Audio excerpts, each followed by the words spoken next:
again. It's been a while. We would have been in touch with you sooner, but our last camera broke in Macedonia. Now that we're in America, the purchase of a new camera has greatly facilitated our good intentions. However, we're not here to talk to you about our technological problems. We passed an important anniversary a few weeks ago, and Brucie and I would like to talk to you about that.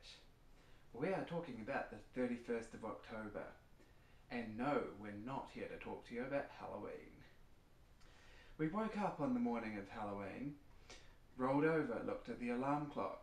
It said 31st of October, and I said to Brucie, "Do you know what day it is today?"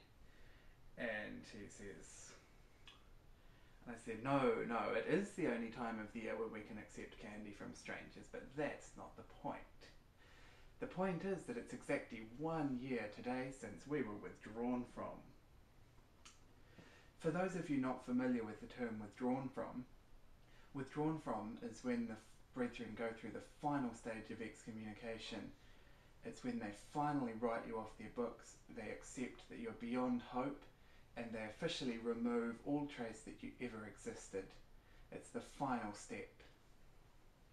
So 31st of October 2009 was the day that we were excommunicated. It started off like any other Saturday. I was living on the farm at the time, and we'd gone into town to pick up some supplies for a building job. I wasn't expecting anything out of the ordinary, so when my phone rang and it was one of the local Invercargill priests, it was a delightful surprise. I asked him how he was. He said he was fine, and you know how these conversations with priests go. They're generally fairly awkward, especially when you haven't spoken for quite some time.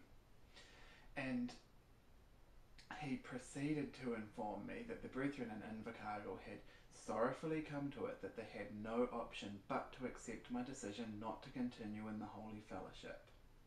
And I said, "What? Does this mean that I'm withdrawn from then?"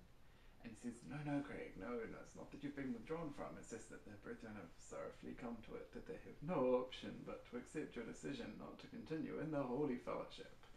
And I said, oh, so I have been withdrawn from. Ironic, the way they won't admit these things. Anyhow, that was a year ago. And we paused for reflection on the 31st of October 2010 to look back at exactly how far we've come and the things that we've achieved. Now, we could talk about growing in self-confidence, forbid the thought. We could talk about what it was like to lose our families. We could talk about what it's like to have grown as individuals and to be able to make our choices for the first time. However, what we'd like to dedicate this video to is to say thank you to all the positive things the exclusive brethren taught us. There are a number of valuable life lessons that we had instilled in us as children, and Brucie and I would like to run through a short list we have here of all the things that we appreciated in the exclusive brethren. So, exclusive brethren leaders, you know who you are. This is for you. The first thing we'd like to thank you for is for teaching us independent thinking. We'll do the thinking, you do the doing.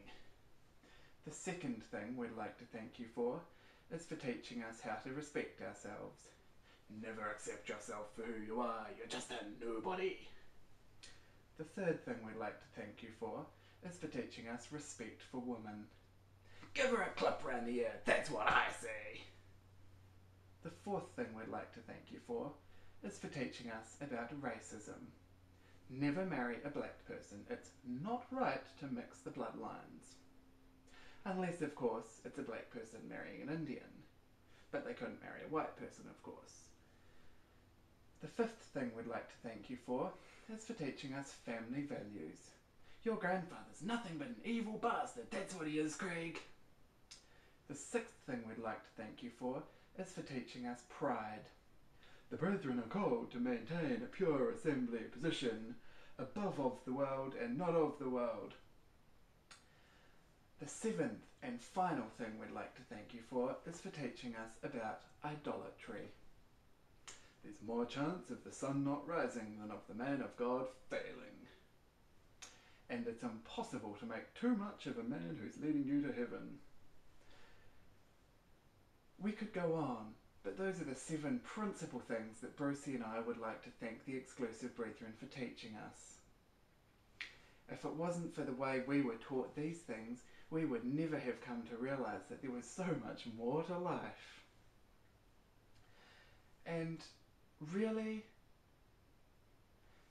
what we've come to realise, and what we came to realise when we left, is that the sun ceased to rise on the Exclusive Brethren Church quite some time ago.